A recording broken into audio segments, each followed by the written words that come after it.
What's up, everybody? Welcome to another episode of Limited Resources. This episode number 498. My name is Marshall. I'm one of your Limited Resources, and joining me on the line all the way from Denver, Colorado, it's Luis Scott-Vargas. Luis, you ready to cover some M20? Oh, yeah. I mean, look, the fact that M20 and Modern Horizons came out at essentially the same time, from my point of view, is a little rough, but I'm actually really excited to cover M20. I think that this set just looks really sweet, and it's kind of, even from just looking at the spoiler, it's kind of blown out of the water my expectations when it comes to core set. Like, I think this core set's going to be awesome. Yeah, traditionally we think of these as a bit of a palate cleanser, and it might even be, considering the sets that we're coming off of. But still, it's got a lot going on, and we're going to be jumping into every single common and uncommon in the set on this one. This is, of course, the big set review. Before we get into it, though, got to mention our sponsor, channelfireball.com. That's the place to go for all things Magic related on the internet. Hey, if you want to get M20 right now, you can go pre-order it on Channel Fireball. And once they're able to ship it to you, it'll be in the mail and you'll get it in your hands, and you can draft it with your friends or do whatever. While you're there, you can pick up awesome stuff like you can get singles and sealed product like M20 or whatever else it is that you need. You also can get supplies, and you can get content by some of the best content creators on the internet for Magic right there on the front page for free on channelfireball.com. We do thank them for their sponsorship. Also, newsletters. Luis, there's 3 now? Yeah, we've got 3 newsletters. So speaking of content, you get to opt into the content you want, and this content can't be found anywhere but the newsletter. We've got myself. I write a newsletter every Wednesday. We've got Matt Nass. He's writing the Modern newsletter. We just kicked that off, and every week Matt's going to find a pretty sweet Modern brew or invent one, and he'll tell you all about that. And then on Friday, we've got the Commander newsletter by the one and only Eric Levine. So I've been really happy with how the newsletters have come out. I think it's kind of cool getting this like bite-sized bit of content. I look forward to the newsletters I'm signed up for, and I'd urge you to go to channelfireball.com/newsletter, and you sign up for any and all of the newsletters. Though I would, of course, recommend all of them. Don't tell Matt his newsletter is good. He doesn't need that. Lots of good info, even some extra promos and stuff in those newsletters. So do check those out. If you want to support the show directly, if you found this show useful, if it's made your life a little better, if you like hanging out with us once every week and want to make sure that we keep doing it, patreon.com/limited resources. You can get some cool bonuses there as well that are exclusive to patrons. And a lot of it is just access to the feed where we ask questions or allow you to ask us questions directly. I've really been thinking about donating to the Patreon so I could get access to it, since yeah, you have to. Yeah, I hope that many of our listeners have also been thinking about doing the same thing. So patreon.com/. Jokes aside, I think Patreon is awesome because it really does help you support the content you like to see. You don't have to. We're overjoyed if you just want to listen to the podcast. You are definitely supporting us by doing that. Patreon can really help you support any of the content creators, us or other people that are doing the stuff that you think is awesome and you want to see more of. That's exactly it. Okay, so first things first, Luis, before we get into the cards, we're going to be starting with the gold uncommons. These are our signpost uncommons. They help us get an idea for what each color pair is doing, but we need some context here. Give us the grading scale overview. All right, so we're going to go with letter grades. We're going to start at A's. These are bombs, game winners, cards that are good in many situations, especially when behind, and just the best cards in the set. Cards like Nissa, Ugin, God Eternal, Oketra, etc. Next up, we've got Bs. These are cards that actively pull you towards their colors, headliners for a set, and reasons to be in a particular color pair when you're talking about something like M20. So these are cards like Mau, Loyal Companion, Leyline Prowler, Ugin's Conjurant, Flux Channeler, just solid good cards. C's are playable. These are the pawns of limited. These are the cards you have to fill out your deck with. And they're cards that you're not unhappy to be playing. You're just not overjoyed to be playing. So these are cards like Tamiyo's Epiphany, Enforcer Griffin, even Eternal. D's are sometimes playable, but you'd prefer not to run them. Every time you put a D in your deck, you kind of wince a little bit. So these are cards like Charity Extractor, Ironclad Crovod, Wardscale Crocodile. Fs are, as you'd expect, virtually unplayable in all scenarios. Cards like Demolish, Arboreal Grazer, just the bottom of the barrel. We also have 2 subcategories. We've got Sideboard. These are cards that don't ever make or rarely make the main deck, but it can be quite powerful out of the sideboard and deserve a higher grade as a result. Cards like Forced Landing, Return to Nature, Topple the Statue. These are cards that when you put them in your deck, they're good, but you just don't start them. And then lastly, we've got Build-Arounds. These are cards that by themselves don't actually do much or aren't good enough, but if properly supported, they can be great. Kiora, Behemoth Beckoner, Saheeli, Sublime Artificer, even Karn, the Great Creator. These are examples of cards that on their face don't do as much, but with the right support, can be quite strong cards. All right, so let's get into blue. Our first blue card is called Ether Gust. It is 1 and a blue for an instant. It's uncommon, and it says choose target spell or permanent that's red or green. Its owner puts it on top or bottom of their library. This is a weird card. So it's specific to green and red, permanents or spells. A spell is something that's on the stack, right? That's what a spell is. That's not an ability. And then its owner puts it on the top or bottom of their library. They get to choose. Yeah, so basically it means if you target their 2/2 goblin in the middle of the game, they're probably going to put it on the bottom because they don't want to draw it again. Mm-hmm. But if you target their 6/6 dragon, they're like, all right, we'll have this one on top. Mm-hmm. Now you're still getting your card out of it. But right, no matter what, this is an efficient 1-for-1.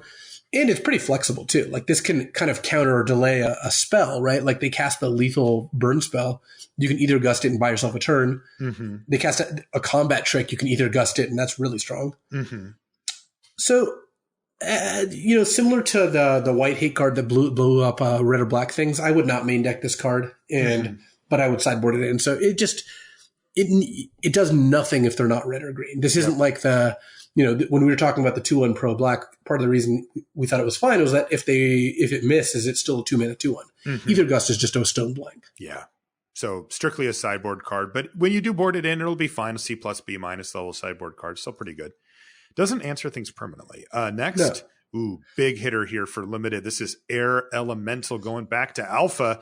3 blue for an uncommon 4/4 flying, and it is an elemental, which it's very normally cute. You didn't care about before, but now you do. Right. So this is great for the blue-white flyers deck, or really any blue deck that just wants a 5-drop, but also has extra incentives going on when you're talking about the elementals decks. So this card is fantastic. I think Air Elemental's a B+. I think it's just a great card. Yeah, B+ all the way for Air Elemental. Always. And look, this is key. Like, I like this card a lot more than the 6-mana 4/4 white creature, the Herald of the Sun. Yeah, that's the difference between 5 and 6 mana. The difference between 5 and 6 is pretty big, and I do think it really does matter. So. It really does, especially the elemental part here is just going to be an extra benefit. Next is Anticipate. This is another reprint, 1 and a blue for an instant at common. Look at the top 3 cards of your library, put one of them in your hand, and the rest in the bottom in any order. These are typically not super high priority and limited, but you can play it. Yeah, it's another card that if you have an extra spot, it's fine to play. It's not gonna, it's not gonna change the impact or impact the game super dramatically. But if you have extra spots to fill up, Anticipate does help you improve your card quality, especially if you're a deck that doesn't have a lot of 2-drops, because then you're not really wasting your turn too. It's interesting. The way that Anticipate always ends up playing out in limited formats now is that it's a D. And what I mean by that is you can play it, but you don't always, right? It is an optionally playable card. When you do, it plays about a C level. I mean, it replaces itself with some filtering. It's actually fine and worth the mana. Well, usually you end up putting a flyer in over it, or a removal spell, or a bounce spell, or something that affects the board, Look, the strength here is that a 2-land Anticipate hand can find your 3rd land. And then when you draw this, when you have 8 lands in play, it can find a spell. Yeah. That flexibility is important. That said, Anticipate is like a C- because you almost never take it early because you don't always have room for it. Yeah, I would give Anticipate a D+ in my world because there are many times where it just ends up in the board. You don't play it. That happens pretty frequently. Next is Befuddle. 2 and a blue for an instant. At common, target creature gets -4/-0 until end of turn, but it replaces itself. You draw a card. Card's playable, actually. It is playable. I again, rarely have room for this. Same. I agree. It's similar to Anticipate. I'd give Befuddle a D+.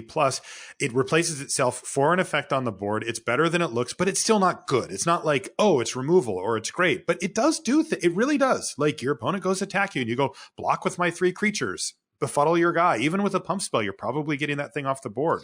It can do things that are quite reasonable. It's just tough to fit into a deck. So yeah, I would give Befuddle a C. Okay, I'll go C- on Befuddle. Yeah, C- actually a little better. Yeah. Bone to Ash. Bone to Ash is was actually an uncommon last time we saw it in M19. It's 2 blue. Now it's a common. For an instant, counter target creature spell, draw a card.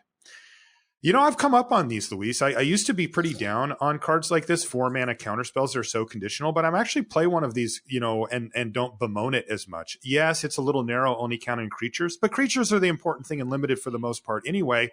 And if you ever get to snap one of these off, it feels great. You're like, counter your good thing. I get to draw a card my turn. Like, that's really powerful. Yeah, I would not exclude this. I would tend to play this in most blue decks. See what you did. I still don't prioritize it, though. No, I think still Bone give to Ash Bone Ash like a C- or something. I would give it a C. I think what's key with these, and I've talked about this before, is having other things to do at instant speed, so that when you pass with Bone to Ash up and they don't do something, you get to like use your mana on something. So cards like Anticipate or expensive activated abilities are pretty good. But yeah, I think Bone to Ash is a C. Okay, C for Bone to Ash. Next is Boreal Elemental. Boreal? I don't know how to say that. Boreal? Yeah, but it is an elemental, as it says in the thing. And look, there's some Elmers looking. Oh, this card is Boreal for sure. It's the Boreal deal. It's 4 and a blue for a 3/4 flying elemental at common. By the way, I'm in. Yeah, and it has an extra ability. Spells your opponent's cast that target Boreal Elemental cost 2 more to cast. Wow, for a common? Yeah, I mean, this is just, we had 5 mana, 3/4 flying as C-level card, basically throughout the whole experience, right? We had the Griffin, whatever it was called last time. The fact that your opponent has to pay two more for this is a pretty big deal. I agree. It actually does come up often, especially if the removal follows a pattern of the last 8 years or whatever, where it's like 4 or 5 mana to kill something. Part of it, too, is like the disadvantage for playing like a card like this that costs 5 is your opponent pays 2 and pacifisms it. Well, now you're forcing them to pay like 4 or 5 mana just to interact with this. And sometimes if they're using an expensive removal spell, they're paying 6 or 7 mana. That's really nice. And this is an elemental. That does matter. You know, there are some decks.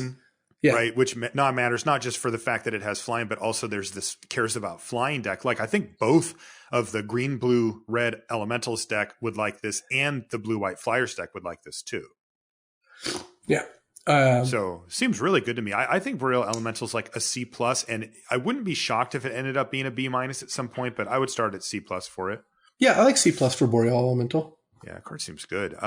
Brineborn Cutthroat, sweet name. 1 and a blue for a 2/1 Merfolk Pirate at uncommon. It has flash, so this is all fine.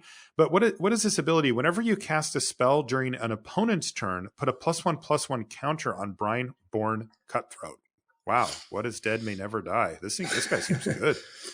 I mean, a 2-mana 2/1 flash is kind of cute already because sometimes they'll attack a higher value creature into it. But this, if you can stack it up and just play even one instant, you ended up with a 2-mana 3/2. That's pretty sweet. It works really well with combat tricks.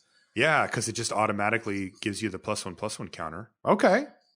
I like it. This seems like a solid uncommon in blue. I mean, I don't know. I'm not super stoked. The 2/1 flash for 2 is fine, but the 2/1 is a pretty concerning body. Like you really do want to get that counter on it before you're really happy. Yeah. I like it. I think that it's probably like a C+. Yeah, C+. Yeah, C+ for I would have loved if this was an elemental, but I'm sure there's plenty of people in the world who love that it's a merfolk. Yes, there are. I can think of a few right now. Next is Captivating Gyre. It is 4 blue for a sorcery. It is uncommon, and it says return up to 3 target creatures to their owner's hands. Really interesting. This is a type of card that I think maybe 4 or 5 years ago I would have been pretty into, and now I'm not. I have found that these effects to be not what I want them to be. Yeah, they can be a big blowout. They really can. They can seal a game. They can put away a game that you were ahead on or even a little bit behind or equal on. But boy, when you're like actually behind, they just don't do what you want them to do. And a lot of times, even when you're ahead, it feels like anything that costs 6 mana would have been good. Yet when you're behind, that's not the case, right? Like this doesn't actually get you out of it. So I'm actually low on Captivating Gyre here. When you're behind and you cast this and bounce their 3 creatures, but you're not making forward progress, you're not attacking them, you're not doing anything else. Next turn they play 1 or 2 of those creatures, then a turn later it's like this didn't happen. Right. And you're still just losing. Where, pick another 6-drop in the set. Anything that's like, say, a 4/6. There's one that's coming up, Frilled Sea Serpent, in a little bit. Anything like that. Yeah, which is not even a good card, by the way, but that still helps you. Look, where this is busted is if you're a blue aggressive deck, Blue-White Flyers is actually kind of perfect for this, and you curve out and this is your 6-drop, sometimes it'll just demolish your opponent. Just right. Game. Yeah. You played a flyer on turns 2, 3, or you played a random 2-drop, a flyer on turn 3 and 4, and then all of a sudden on turn 6, you're just like, bounce your 5-drop, bounce your 4-drop, bounce your 3-drop, and your opponent is crushed. Yes. That said, if something goes wrong and they're like, and their turns 3 and 4 were kill your guy, this is just a blank card all of a sudden. Right. It looks terrible. One thing that we should note is that, this does kill tokens permanently, and there does seem to be a decent amount of tokens going on. So that's a thing. But I'll tell you what, I'm going to start out low on Captivating Jar. I just don't prioritize cards like this that let me win a game I'm already winning. I don't think that this effect is the type of thing that I need to prioritize. So I'm going to give it a D+, and then feel it out from there. But that's just my experience speaking. This card varies wildly. I think that I think a C- is an accurate reflection, but I just know when in the decks where it's good, your blue-green deck that has no removal, and this is one of your high-end cards, it's going to be like a B. In a lot of the decks you describe, it's going to be a D. So I think C- is fine for Captivating Gyra, but this is one to keep an eye on. This is one that how the format plays out really will matter. We will keep an eye on it. Next is Cerulean Drake. It is 1 and a blue for a 1/1 flying Drake at uncommon, and it has protection from red, and you can sacrifice it to counter target spell that targets you. This is very clearly aimed anti-red card, right? Like you play this against mono red and standard, and it's like can't get killed, can block all your stuff, and can counter the lethal burn spell. In limited, I think I'm in. I would just main deck this card because when it's good, it's really good, and a 2-mana 1/1 flyer is not a 0. That's a big difference for me. I'm fine with playing a card that is like half a card when it's bad and twice a card when it's good. I'm just not okay with playing the cards that are 0s when they're bad. Mm-hmm. So, not super stoked. You're just looking forward to playing all these protection cards. I can tell. I just can't wait to play them. Yeah, I'm a little bummed that they did this. So where do you give it? Like I would give Cerulean Drake probably like sideboard something. No, I would just say it's a C+. I think you should main deck it. Okay. C+ for Cerulean Drake, especially in the Flyers deck. Okay, next card is Cloudkin Seer. This is 2 and a blue for a 2/1 flying elemental wizard at common, and when it enters the battlefield, draw a card. You're going to be a tough sell on this one, aren't you? Yeah, so this is really interesting because it just hits a lot of notes. It's a flyer, it's common, and it's an elemental, and also it says draw a card on it. It's a 3-mana 2/1 flyer that draws a card. Yeah, this card is dumb. It goes into this is going to be one of the best commons probably because it goes into a bunch of decks and it's just good on its own. Yeah, mostly just decks with islands. I mean, no, it's just that's what I mean. Like it's a good baseline. It's great in blue-white flyers. Really it's great in the elemental deck. It's great in any deck that can cast it. I think it's just a B, just a flat B. It's a B, right? I mean, it replaces itself. That's stupid. I love you, Cloudkin Seer. I will be taking you early and often. Oh, yeah. Convolute is next. It's 2 and a blue for an instant at common. It says counter target spell unless its controller pays 4. I'm so not into it. Yeah, go ahead. Basically, me neither, right? This is bad cancel. Basically, 3-mana counters are already kind of sketchy, and the fact that you could draw this on turn 10 and have it not counter something is horrible. So it is bad cancel. I think Convolute is basically a sideboard card against someone who has like a busted 5 or 6 drop. Oh, yeah, sure. There you go. But yeah, it's not good. Sideboard bad. Yeah. Next is Fairy Miscreant. This is blue for a 1/1 flying fairy rogue at common. And when it enters a battlefield, if you control another creature named Fairy Miscreant, draw a card. This is such a troll, right? It's like now look, maybe the Flyers deck makes it so that you actually do just want any card that says flying on it. Fair enough. If that happens, then fair enough. But at face value, it's like play a mediocre card. But if you play another mediocre card, look, for just one, we'll get you some value. For just one down payment of a Fairy Miscreant that doesn't draw you a card, all your future Fairy Miscreants will draw you a card. Yeah, unless your opponent decides to kill your Fairy Miscreant, in which case you're just whatever. Yeah, I'm pretty much off uninterested. I think that if you can end up with like 5 of these, they are good. If you can end up with two, if you end up with two of them, they're horrible. So don't take them early. But yeah, if you end up with 4 or 5, it can do the thing. I think Fairy Miscreant's probably like a D, but just keep in mind that it's like a build around D. Yes. Right? You can't just like throw it in your deck. So next is Shelley, Fortress Crab, 3 and a blue for a 1/6 crab at common. If you want to block on the ground, and sometimes you do with Flyer Stack or whatever, Fortress Crab does get that job done. 6 toughness is a ton, and you'll be really happy for the 1 power, even though it looks incidental when you look at it. That said, it's a card for a specific job, and if your deck doesn't need that job, then you really don't want Fortress Crab. And that job is fairly replaceable, and you can always get a Fortress Crab. Yes. So part of what factors into our grades is like for Inspired Charge or Fortress Crab, you might want this card and it'll feel like a C when you take it and want it, but you can always get one, which actually makes it a lower grade because if you can always have access to it, it doesn't need a high grade. I think that a D is appropriate for Fortress Crab. Yeah, I agree. Fortress Crab for that particular Shelley. Next is Frilled Sea Serpent, the one I foreshadowed a minute ago. 4 blue for a 4/6 Serpent at common. Not really interested in that at face value, but you can pay 5 mana to make it unblockable until the turn. 7 mana. 5 mana and an additional 2 blue. Well, the unblockable part is kind of just like a last resort where it's like, well, they're at 8. All right, pay 7. If they have a bounce spell on the second one, then we're probably going to lose. But I have seen a few games of M19 sealed end to a Frilled Sea Serpent. Yeah, if you need a big creature, like this happens sometimes when you just end up without any big finishers. Like this is a 4/6. It has stats on the board, and the ability does come up. Like again, this card's a D. You're not going to want to take it high, but having a Frilled Sea Serpent to finish things off isn't the end of the world. No, it's not, but it's a D. Next is not a D. It is Frostlings. This is one of our preview frosty. Yeah, 2 and a blue for an elemental. Ding, ding, ding, cat. It's a 2/2 at common, and when it enters the battlefield, you tap target creature an opponent controls, and that creature doesn't untap during its controller's next untap step. It frosts something. It freezes something. Oh, yeah. I really like when they reprint old cards and with new context, because this is the same Frostlinks that we saw in like M11 or whatever. Yeah, M15 I think is anyway, but whatever. Yeah, but now it's an elemental. Mm-hmm. So now it all, or rather, it always is an elemental. Now there's an elemental theme, so this has like a bit of additional value, and that's kind of cool. It was already a good card. That's really cool. Yeah, and it bumps a card that was already good into still very good. Frostlinks to me is a C+, or it might even be in the B- range. Yeah, I was waffling between those two. Let's go B-. You know what, Frostlinks? Right. Come on, buddy, you made it. It's an elemental now. I guess it's great in the blue-white Flyers deck because it can tap down a creature and block. It's great in an aggressive red-blue deck that cares about elementals, or just an aggressive deck at all. It's just a good card. It's a way for green-blue to get a removal spell-esque, effect in there. So. Yep. All right. Well, so we're going B- on Frostlinks, and our next card is pretty funny. It's called Hardcover, which sounds like it's definitely a 2-level joke there. It's a enchantment for a blue mana. It's an aura, uncommon. Enchanted creature gets +0/+2. That's the hardcover. See,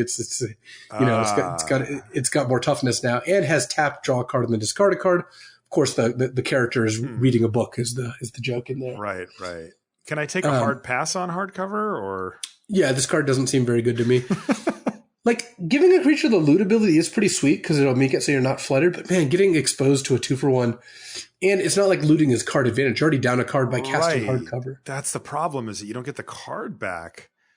So, I think it becomes difficult when you have no or fewer cards in your hand too. Yeah, you spewed cards on this. I don't think I want hardcover. I just I think it's cute, but.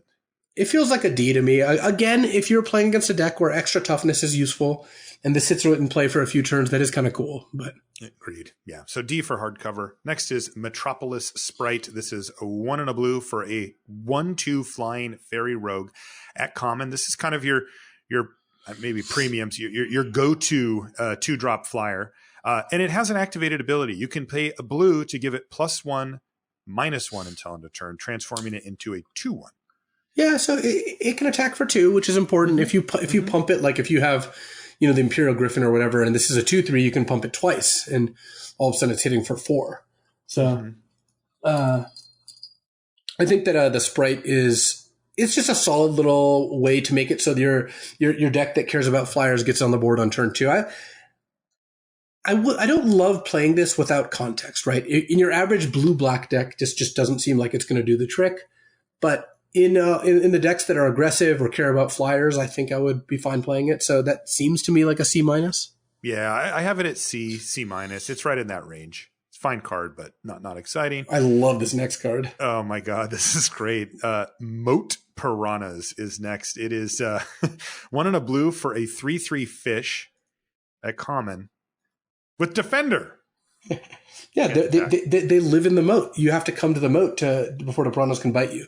I just love it because... But they bite hard. my blue-black control deck is just going to love playing a turn 2 moat piranhas and just, sitting behind there and casting card draw spells.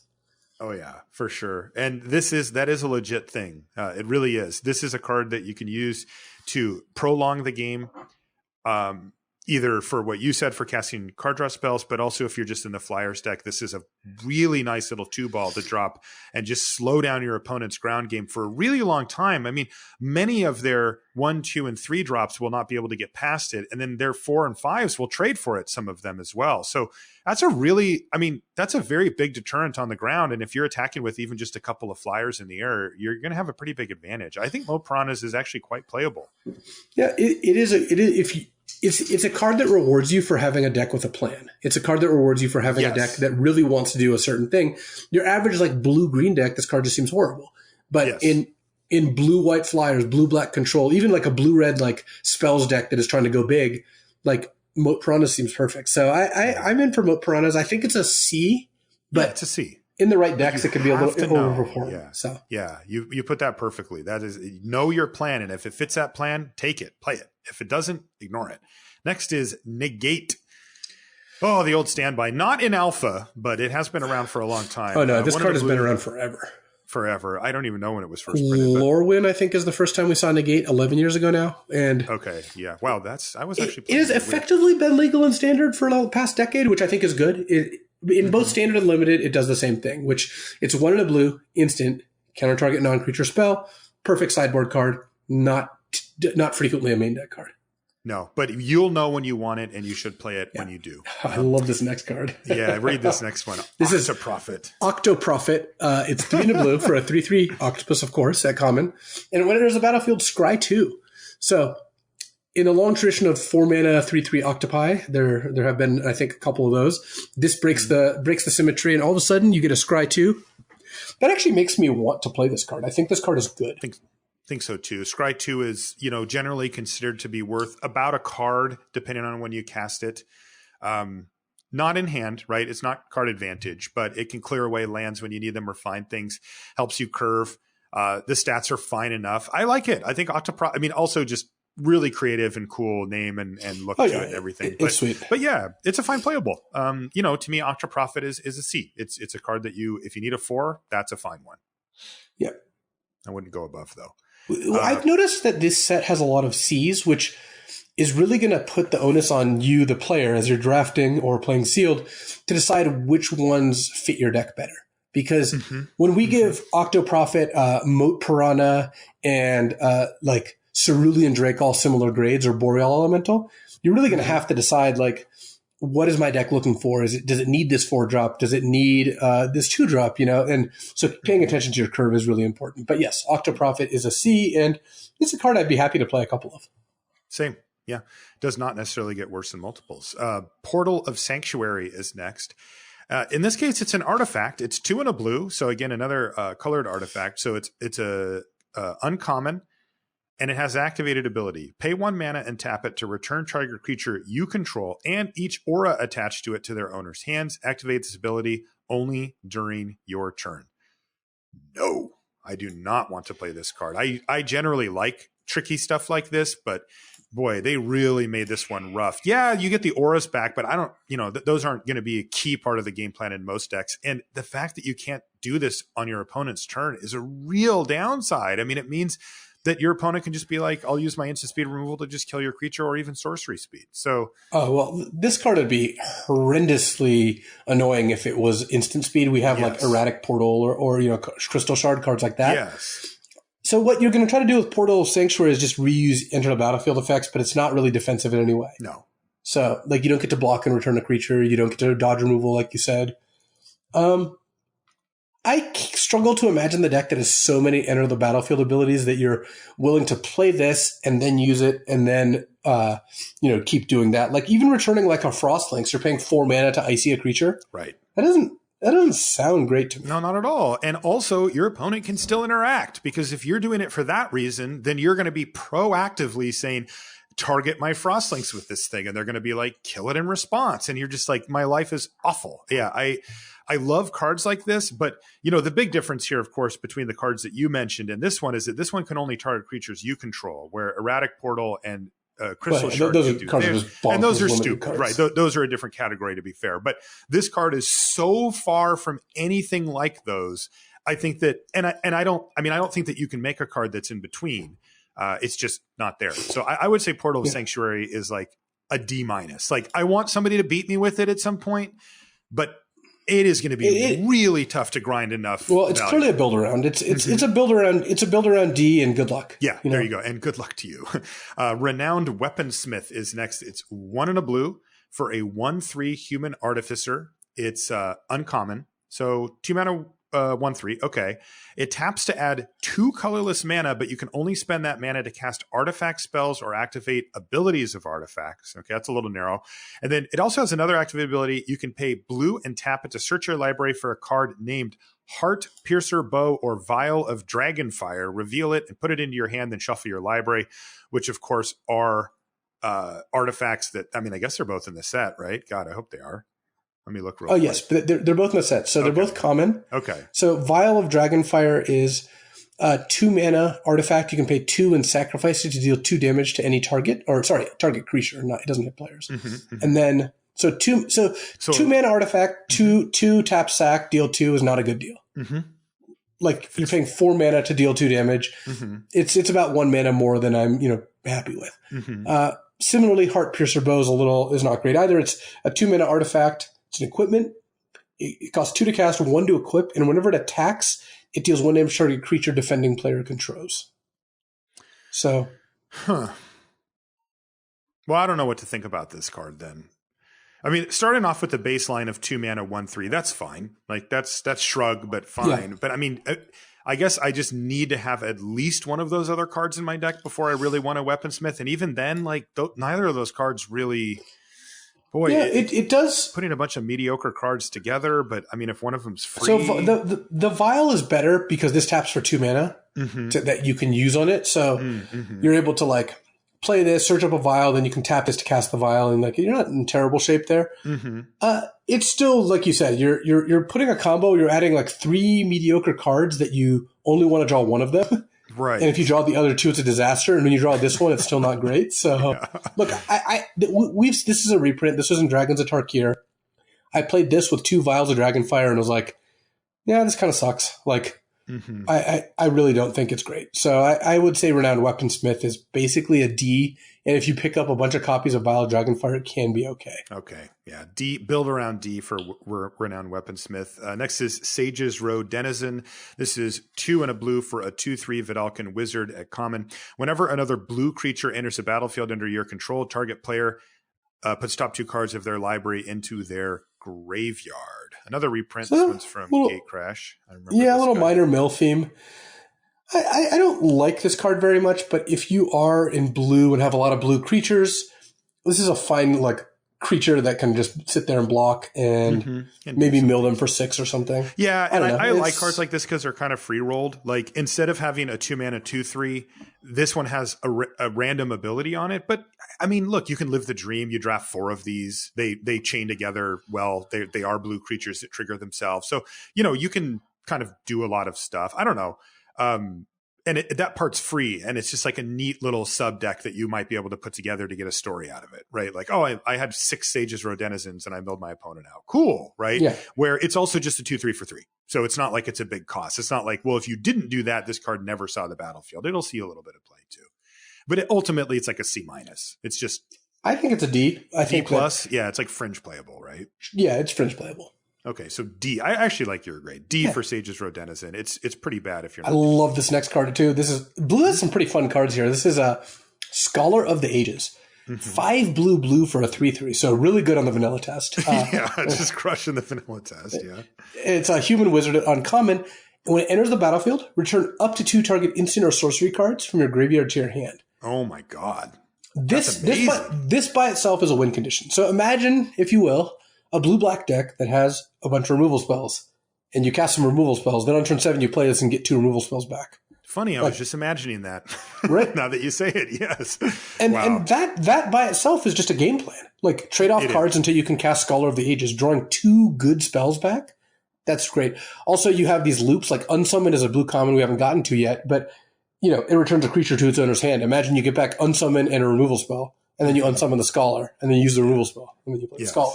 Yeah. It's also a 3/3. Like, that's not 0. Right? No, 3/3 is really the perfect power and toughness for a card like this. And it's what pushes it over the top, because this does affect the board in a meaningful way the turn that you cast it, while still setting you up for your late game of getting, like you said, 2 removal spells or a card draw spell and a removal spell or whatever.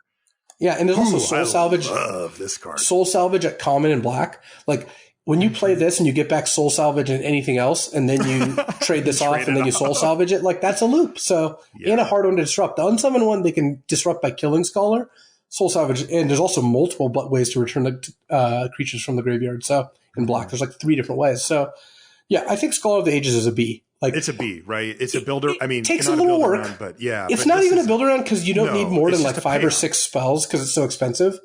But if you have 0 spells, obviously it's crap. And if you have 10 spells, it's great. But I think Scholar's a B. You can take it early. You can build around it. You can take it late, and it can probably fit in a lot of your decks, and it's very good. I think I'm in love, by the way. Scholar of the Ages is fantastic. Sweet. It's 7. It's nice and slow. Next card is Sleep Paralysis. 3 and a blue for an enchantment aura. It's common. It enchants a creature. And when it enters the battlefield, you tap the creature, and the creature doesn't untap during its controller's untap step. So this is the easier to cast, but ultimately more expensive version of Claustrophobia that does the same thing. Narcolepsy had a similar deal. There's been a bunch of versions of this. This is the most expensive one. At 4 mana, I'm okay with this deal. There's a couple bounce spells that make these a little more vulnerable. It's not going to get a B like Pacifism does. The difference between 4 and 2 mana is pretty big. But, I would be happy giving this like a C+. I would too. Sleep Paralysis is blue removal.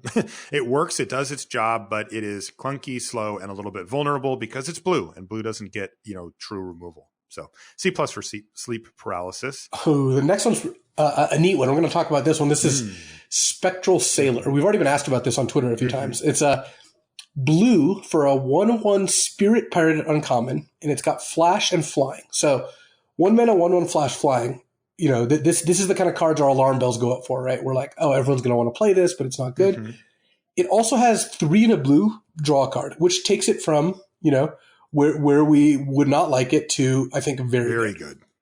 It's a sweet card. Yeah, the issue, of course, being that if you play one of these 1/1 flyers on turn 1, they often do a little bit of work. It's not like they're terrible. It's just when you draw them late and they do nothing and you're like, why is this in my deck? Well, read the card. And this one says, I'm in your deck to draw cards. Because basically on 5, you draw a card right away. Yeah. When this is in play, it's a threat, because anytime you have a turn off, you can just use it to draw a card. And it is a 1/1 flyer, which does make a difference for some of these decks that care about flyers. Yeah. Like they're just happy to have this chipping away. It can trade for a 2/1. It gives you like a nice little engine. I think Spectral Sailor is quite good, and I expect to see potentially some play in Constructed as well. Oh, that's exciting. I would say B or B- for Spectral Sailor.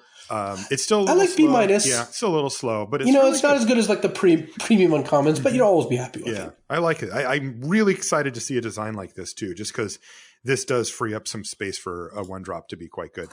Next, speaking of 1-drops, is Unsummon. It's blue for an instant. It is common, and it says return target creature to its owner's hand. So another card going all the way back to Alpha. And this one is a kind of a pet card of mine, because I think I've figured out a while ago how best to play these types of cards. And it goes back to what we were talking about with God's Willing, which is that it is rare that you'll find me just simply bouncing a creature for the sake of bouncing the creature. That's more of a desperation play. A much better use for this card is to try to maneuver a situation where you can garner a card worth of advantage off of it. So if they go for an aura, you return their creature to their hand, you set them back some tempo, and you got card for card with the aura. If they go for a combat trick in the middle of combat, you can unsummon and get a nice little blowout. If they have a token, you can kill it. These are our cards that are leaving. And that's when you know that you've played your unsummon correctly, is when you get at least one card worth of value out of it. Honestly, one of my very first level ups in Magic was reading the revised rule book and it saying, remember, if they tear your grizzly bears, you can unsummon it. And I was like, whoa. Yeah, save your own. Doesn't just bounce their creatures. You can save your own creatures. That's amazing. Totally. And, you know, like you said, there's a lot of ways to use this card. It's so cheap. Unsummon, basically, it always ends up being a solid playable, but you don't want multiples because they don't stack very well. Because Unsummon lets you trade, in most situations, a card for a mana and tempo advantage where, you know, you spent 1 mana and to make them respend 5. The problem is if you draw too many of those, you end up down too many cards. And it's like the issue we had with the other bounce wheel, the bounce 3 card, Captivating Gyre, where you spend a bunch of cards on this, but you're not actually pressuring them. You want to draw like a good curve plus exactly 1 unsummon. That's the kind of draw you want. So I think that means that unsummon ends up as like a C, but it is a good card and one you should keep in mind. Yeah, I agree with C, and keep in mind all of the different ways you can use it that Louis started to touch on there. Return your own creature to save it. Return your own creature just to replay it for value. If it has an ETB ability, there's a lot of different ways, but you have to get creative. The turn that you fire off on summon just to simply make them recast a creature is not a good turn for you, unless you're winning like that turn or the next. Next blue card is called Warden of Evos Isle. It is 2 and a blue for a 2/2 flying bird wizard at uncommon. And it says creature spells with flying you cast cost 1 less to cast. So another nod to the flying creatures deck, and Warden of Evos Isle is rock solid for it. It's 2/2 flyer for 3, and it makes your 4 drops a little cheaper, your 5 drops a little cheaper. The card that I thought of was Herald of the Sun. Right, the type of card that if it costs 5, it's amazing. The 3/2 flying gain 4. Oh yeah, that one too. I was actually talking about the 4 white 4/4 flyer. Sorry, that's a different. Dawning Angel is the one I was thinking. Yeah, of. No, you're Dawning Angel is even better because it's the next turn, right? Well, any big flyer is great because you can play this and then curve into a 5-drop ahead of schedule. You can also. It's also great if you play this and play like 2 3-mana flyers your next turn because it's just a very good card. So yeah. Warden of Evos Isle, I think, is a B-. Yes, I agree. B- for Warden of Evos Isle, especially in the pure flyers deck. That's where it really shines. Winged Words is next. It's 2 and a blue for a sorcery. At common, it says this spell costs 1 less to cast if you control a creature with flying, and it is divination. You draw 2 cards. Lots of random flyers, and I think I want Winged Words in a deck like this. It doesn't necessarily fit the theme, but man, if you can draw 2 for just 2 mana and then play a card that turn, that's really powerful. Yeah, I think Winged Words is great because a 2-mana draw 2 is very strong Chart a Course levels, and I think you're going to end up being pretty happy with this card in your Flyers deck and pretty happy with it in a lot of blue decks. It's also just incidental flyers, like you said, just kind of everywhere. Yeah. So I think Winged Words gets a C+. Same. If you know you're not going to have flyers, you're like blue-green and have no flyers, then it's just back down to a C. But I think in general, it's a C+. C+ there for Winged Words. 2 more cards in blue. Yarok's Wave Crasher is first. Looks like an elemental from here. Oh, yeah. 3 and a blue for an elemental at uncommon. It's a 4/4. So 4/4 for 4 in blue. Okay, I'm into that. And it's an elemental. It says when it enters a battlefield, return another creature you control to its owner's hand. So this is one of those classics that looks like a downside, and it might very well be, but if you can turn it into an upside, this type of card can be very, very good. I think it's quite strong. And note, if you have no other creatures in play, this is a 4-mana 4/4. It's a good deal. And like you said, you can turn this quote-unquote downside into an upside pretty easily if you end up having creatures like Frostlinks or anything like that. The 3 things I think of are returning a card that's been pacified or has some type of aura on your side to free it up. So that's just sick value. cheap creatures, like ones that only just cost returning your one mana. moat piranha or whatever. Yeah, right. So that, lessens the blow of this a lot. And then, like you said, ETB ability. So the 2/1 flying that draws you a card or Frostlanes. Yeah, Cloudkin Seer, even an Octoprophet, get the Scry again. Yeah. So this card's the nuts in the 5 Fairy Miscreant deck, but we're not going to go there. Yeah, it is.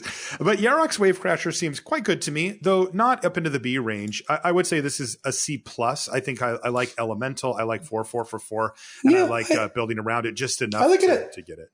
At C+, I can imagine returning the blue-green Elemental, the Reef, whatever, with this thing. This triggers it, and then you return that, and then you get to do it again. Yeah, I love it. All right.